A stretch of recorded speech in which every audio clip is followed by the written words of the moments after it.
Dans l'album de Piste Verte aujourd'hui, un papillon et un arbre.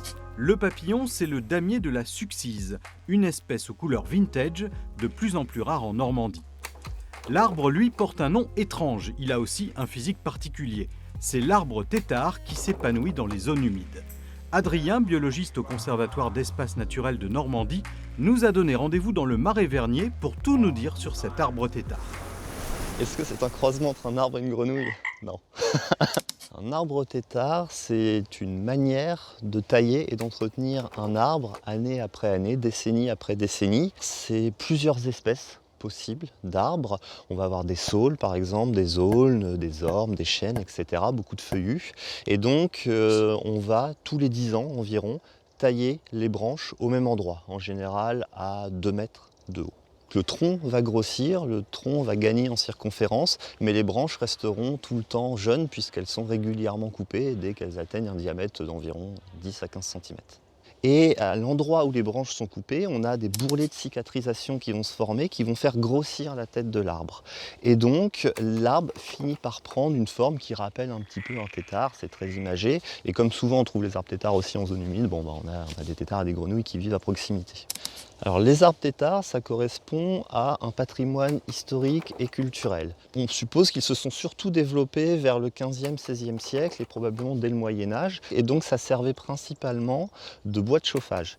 En coupant le même arbre tous les 10 ans à la même hauteur, on provoquait donc une repousse de branches année après année. Et donc tous les 10 ans, les habitants pouvaient revenir tailler le même arbre, récupérer les branches et utiliser le bois pour se chauffer.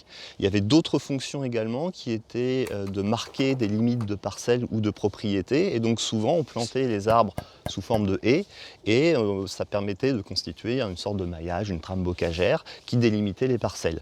Les arbres tétards ont été très utiles par le passé jusqu'à la fin du XXe siècle, mais aujourd'hui, ce sont des arbres qui sont menacés d'une certaine manière puisque c'est un besoin qui est moins présent et donc on a des difficultés à continuer à entretenir les arbres tétards parce que c'est contraignant d'entretenir un arbre tétard et donc on a de moins en moins d'arbres tétards aujourd'hui sur notre territoire. C'est pourquoi il y a certaines structures comme les parcs naturels par exemple qui essayent d'inciter les propriétaires, les agriculteurs à préserver leurs arbres tétards dans l'intérêt à la fois de préserver un patrimoine historique et culturel mais aussi dans l'intérêt de la biodiversité.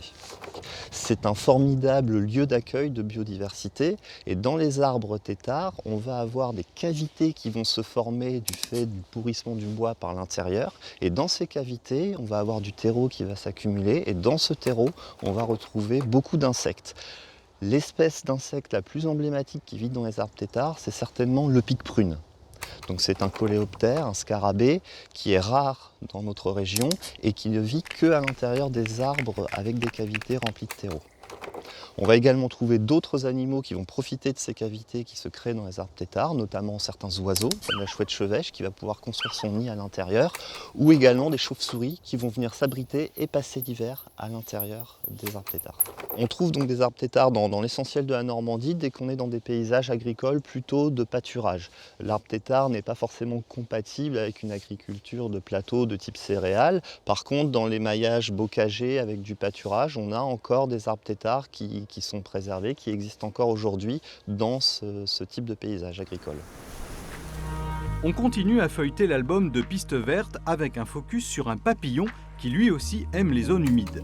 Les motifs qui décorent ses ailes rappellent un peu les années 70, une époque où ce papillon était beaucoup plus présent qu'aujourd'hui. Ce papillon en photo, ici, là et là, c'est un damier de la Succise. Il doit son nom au motif dessiné sur ses ailes et à cette plante, la Succise des prés, car c'est elle qui accueille les chenilles.